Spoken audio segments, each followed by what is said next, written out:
I share what I'm listening to and my thoughts on music and the business daily for free at helloyassine.com. Wee! What's poppin', y'all? Oh man. It looks like Drake and PartyNextDoor killed it. Like I said, the other day, now the projections, these are still just projections, although these are the latest projections we've gotten in quite a while, is 250K first week. This is quite odd because usually we get projections Saturday. There are some people on X telling me, like, dude, it's a weekend and it's President's Day and this and that. Cut the foolery. Cut the nonsense. We usually get projections damn near the next day, which is Saturday afternoons. But this time we didn't get it. I don't know, maybe they were cooking something up behind the scenes. But these are outstanding sales. In the other video where I said the Drake stans were prepping us for a failure, for a flop, they were. That doesn't change anything. But in that video, I clearly said, if they do over 200, I don't know if I said 200 or 220. Either way, they blew both of those out of the water. I said those would be outstanding numbers. I predicted if there wasn't support for it, like there was, which there was massive support by the industry for this project, that he would do 100K, 100 to 120K, both of these guys. And can we stop trying to pretend that this is a PartyNextDoor album or even remotely close to a Party album? This is a Drake album where he asked PartyNextDoor to hop on a couple of songs. That's all it felt like to me. Now, granted, this album was solid. You could see the whole reaction to it. I put it on Patreon. Can't listen to music on here. Academics would go on to do a celebration. Probably some Henny bottles getting popped. It says, Drake and PartyNextDoor album doing 250K is nothing short of a big W. Initial predictions had it between 175K to 200K, which interestingly enough, academics didn't report. I didn't have these projections, but he must have had them, and he didn't report them. Would he have reported them if it were Meek Mill? Would he have reported them if they were Lil Baby? Would he have reported them if it was Nav Raj? Would he have reported them if it was Kendrick? Would he have reported them if it was Schoolboy Q? If it was, hell, any other rapper? I think we know the answer to that. Drake fans showing up for The Owl. Remember, collab albums' first week sales are usually the average of both artists' solo album sales. Drake last album, 402K. P&D last album, 37K. Makes perfect sense why this is in the 200K range and actually impressive, seeing that UMG Spotify have sent a clear message they don't F with him. Where did they send that clear message? It's clear that UMG was on this project, that Spotify playlisted him, that they had him in front of damn near every playlist, which I posted on my Instagram. So I don't see any clear evidence of that. And he says, next Drake solo album, as long as he waits 6 months, is doing 500K. Book it.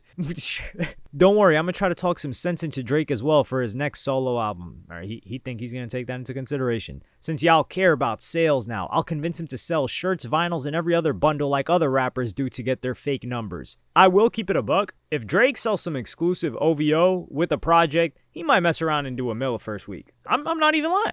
I would buy some, if there was some, I don't own anything OVO. Let me see. I've been to the OVO store. Did I buy anything? No, I don't think I bought anything. I told my friend to buy something, though, because I thought it would just look better on him than me. So I haven't bought anything, but I will say that if it's something exclusive, I'm copping it, for sure. And then he goes on to, of course, bring Kendrick Lamar into this. By the way, Kendrick Lamar 247K GNX numbers this week was 100K vinyls that were pre-bought since the album dropped, but only counted this week because they were shipped, and rest the Super Bowl inflation. But nobody cares, it's all about the finesse. Drake needs to start finessing. That's true. I sent out a tweet for people that, because I know people are going to try to run some sort of narrative to knock a Drake accomplishment down. I know y'all. So what I said was, I took a comparison. Let's just say Honestly Nevermind, right? Honestly Nevermind did 203K first week, but many people will say it didn't get much replay value because it was a dance album. It's so far left field, and for that reason, it sold poorly. Although the majority of the sales come from the previous album's hype. We saw that with The Big Day. The Big Day was Chance's biggest selling project, yet people hated it the most. Why? Because his last project they enjoyed. So I tweeted, Drake and PartyNextDoor doing 250K is outstanding. If there's any Drake hater trying to say these sales are low, point them to Dark Lane demo tapes in 2020. Keep in mind, it progressively gets harder and harder to sell now. Back in 2020, numbers were doing crazy. Uzi did what, like 300 something K first week on Eternal Take? Numbers were wild in 2020. And that was a solo Drake project that sold 223K first week. Collab projects always deflate the numbers of the bigger artist. And sales were way higher overall in 2020 than they are now. Now, some people will try to fight this. The thing is, if you want to dismantle this, you cannot. But you can find a cope for it, which is what people will do.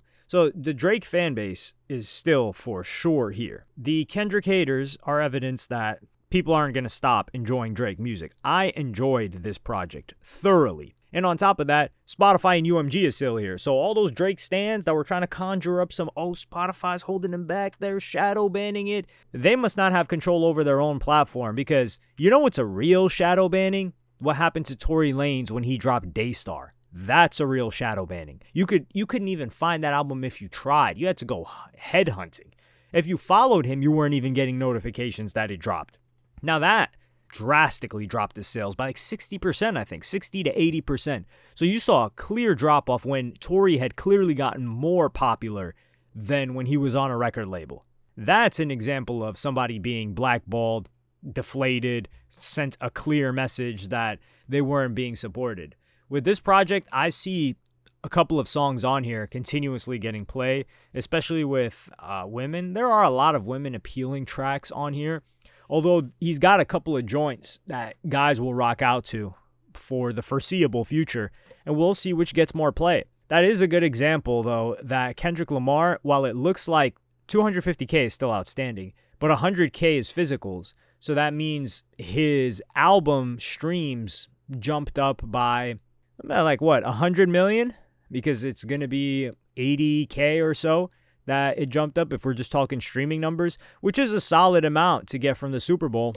But even better than that, it's gassing up all of his other albums, because he's set to have 3 albums in the top 10 at the same time, which I'll get into the details of that later. This is mainly to congratulate PartyNextDoor and Drake.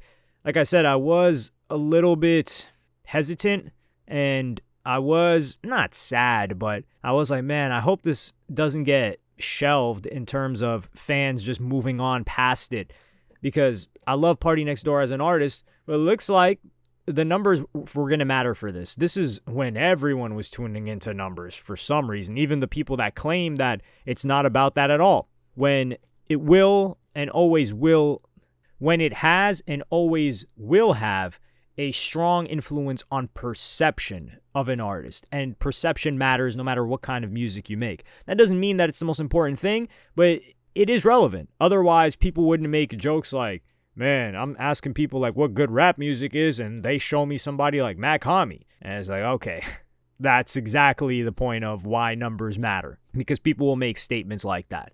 But let me know what you guys think in the comments. Do you have any, like, the Kendrick haters, or not the Kendrick haters, the Kendrick stans, or the Drake haters as I like to call them? They're about to be all over this. So feed me my dislikes. Go on ahead. I'm gonna eat them. You guys think dislikes actually matter on YouTube, which is hilarious. Run that up. I'm just here to spit facts. So you can get the pain and frustration off your chest with the click of your mouse, or maybe like the thumb tap. Just don't break your screen. Make sure to have a screen protector. I don't want you like accidentally slipping to click on the dislike. Your phone drops, bam, glass is shattered. I don't want that for you. Let me know what you guys think in the comments. Like, subscribe, and hit the notification bell if you enjoyed. Follow me on Twitter and Instagram. Go to helloyassine.com. Thank you for watching. Peace.